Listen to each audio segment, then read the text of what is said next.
Madison applied cream to her hands before bed, as she did every night. At 42, she had developed an impeccable routine to keep her skin free of visible wrinkles. In front of the oval mirror in her bedroom, she contemplated her reflection. Her dark brown hair fell in soft layers down to her shoulders, framing green eyes that, despite the years, still held a dreamy sparkle. The women's clothing store she had been managing for 8 years was located in the small shopping centre of the town.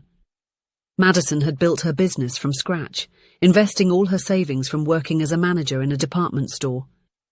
Every piece she sold was personally chosen during trips she made to fashion centres.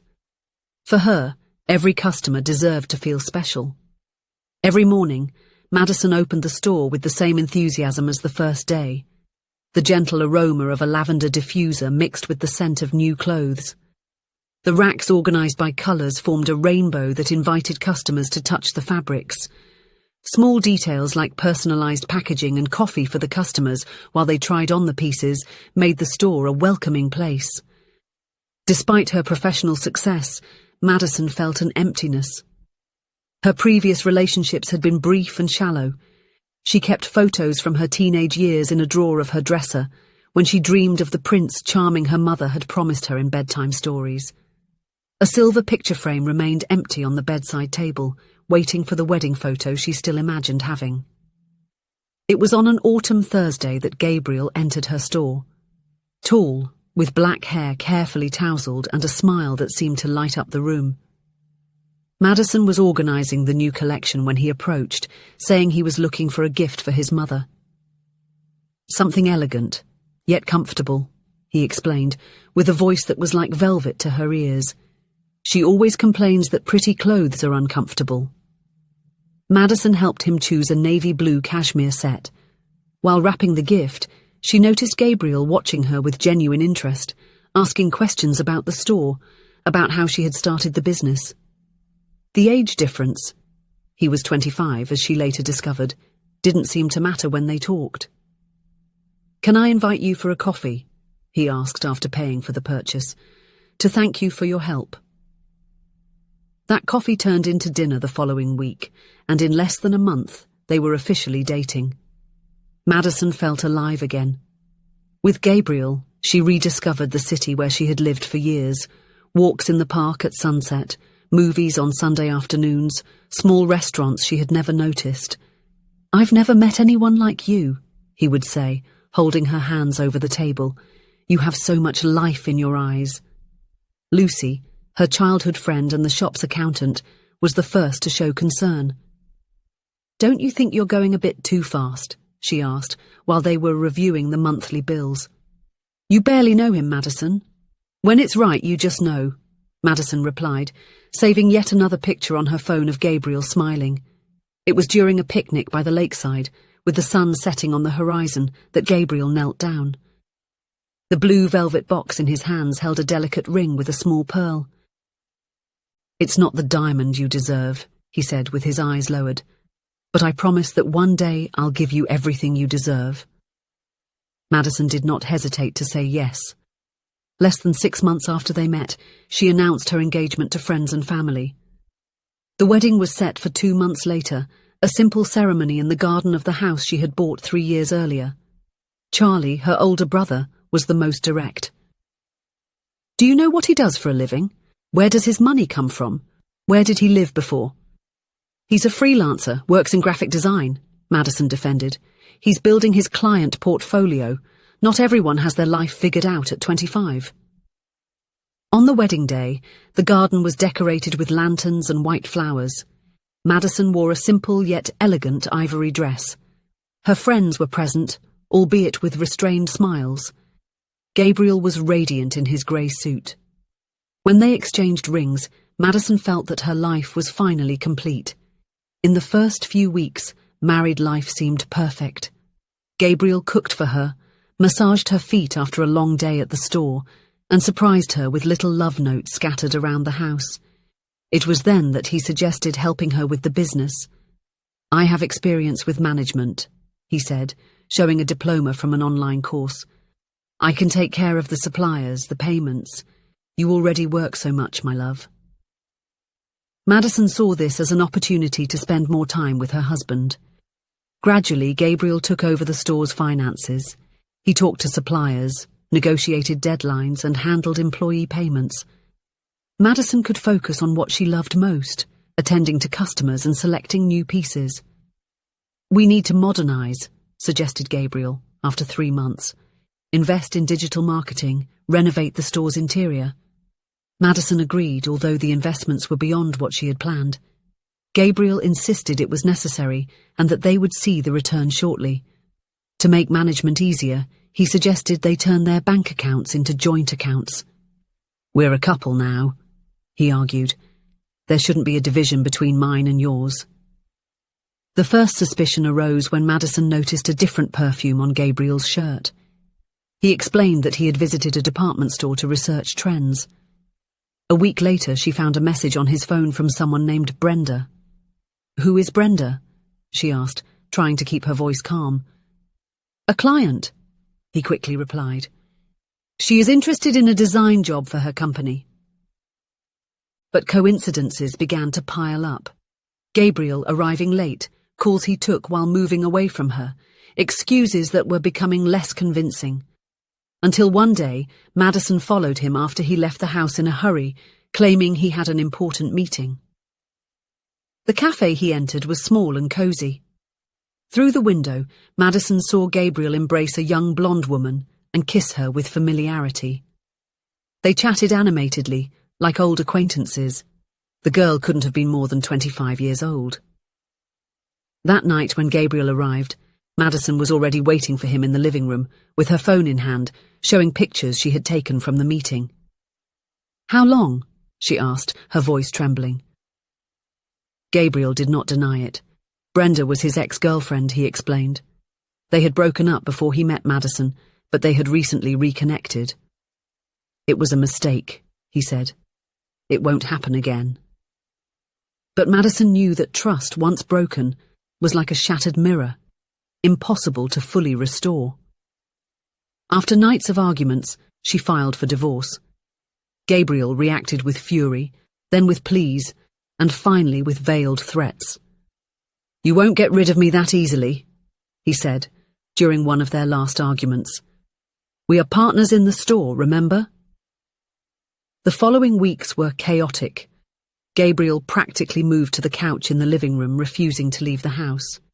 Madison slept with her door locked, physically and emotionally exhausted. At the store, they kept up appearances, though the employees noticed the tension. On a Thursday morning, Madison woke up to her phone ringing insistently. It was Lucy, her accountant. "Madison, I'm getting calls from the suppliers. They say they have invoices overdue by 2 months. And the employees called me. They didn't receive their salaries yesterday." Feeling a knot in her stomach, Madison tried to access the bank account through the app, but the password had been changed. She then noticed that Gabriel wasn't home, nor had he left a note. His clothes were still in the closet, but his backpack and some personal belongings were gone. She quickly got dressed and drove to the bank, her heart racing. When she entered, the branch manager, Austin Parker, called her to his desk. Austin was a man in his 40s, with grey hair at the temples and kind eyes behind thin-rimmed glasses. He always treated her with respect and attention. "Mrs. Madison," he said with a worried expression, "your husband just left here. He emptied the account." The words hit Madison like a punch. Her legs weakened, and she had to lean on the table. "What do you mean, emptied the account?" she asked, her voice almost fading. Austin explained that Gabriel had withdrawn all the money from their joint accounts, both personal and from the store, shortly before she arrived. Since the accounts were in both of their names, he legally had the right to access them. "I forgot," Madison murmured, more to herself than to Austin. "With everything going on with the divorce, I forgot to switch the accounts back to my name." Back at the store, Madison faced reality: no working capital, accumulated debts, and unpaid employees. She gathered the small team and explained the situation, promising she would find a solution. She managed to negotiate installment payments for the salaries, but the suppliers were inflexible. no payment would mean the collection of goods. In less than a month, the store's colourful racks were empty. Madison put a sign on the door, closed for renovations. But she knew it wouldn't reopen. Her lawyer explained that she could sue Gabriel for embezzlement, but it would be a long process with no guarantee of recovering the money.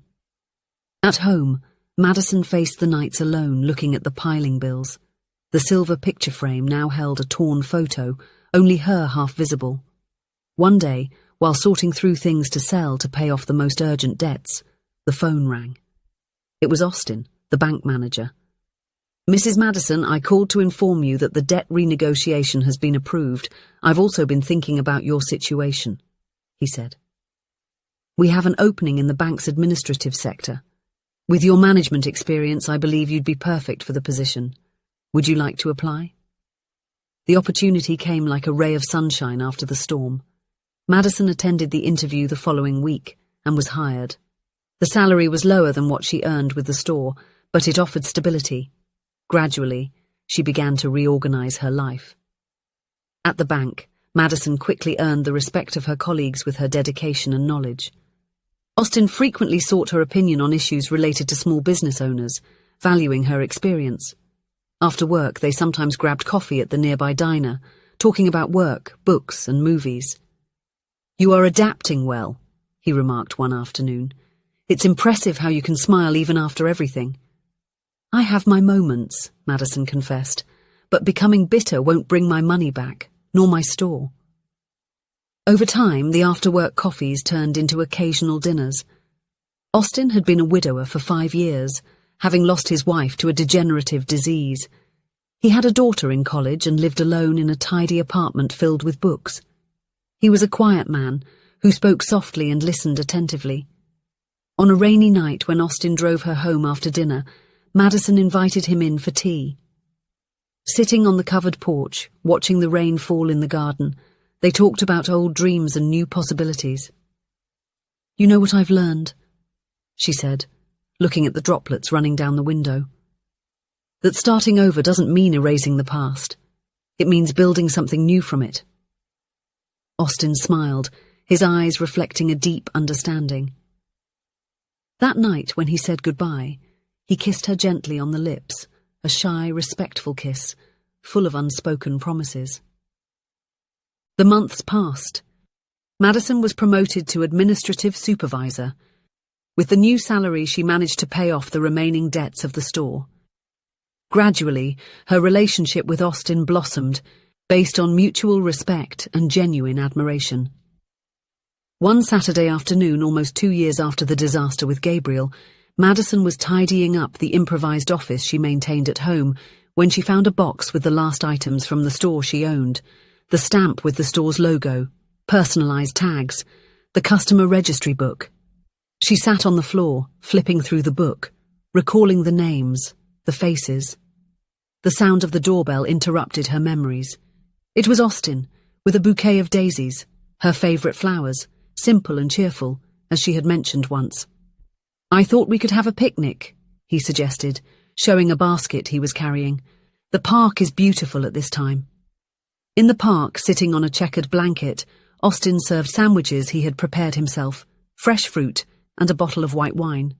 As they ate, he talked about a new bank program to support small entrepreneurs.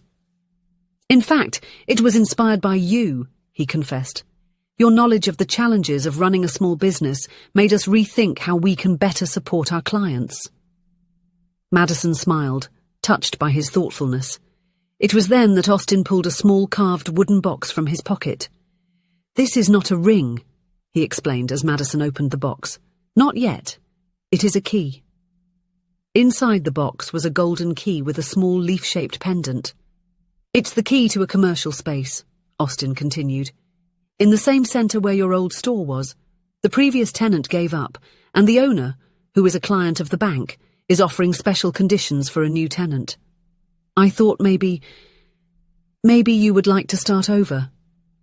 Madison looked at the key, then at Austin, speechless.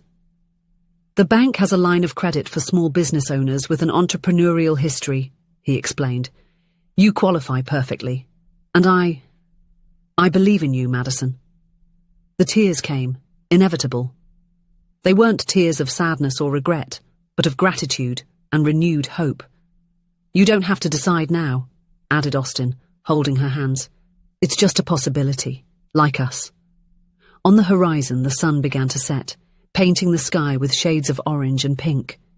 Madison squeezed the key in her hand, feeling its weight, its potential. She looked at Austin, his kind eyes, his sincere smile, the patience with which he had waited for her to heal. "I think I'm ready," she finally said, "for both." That night, upon returning home, Madison placed the key next to the silver picture frame on her bedside table. In the picture frame there was a new photo, she and Austin smiling during a walk in the park, the wind tousling their hair, their eyes shining with the promise of a shared future. Life, Madison thought as she fell asleep, was like a bank account.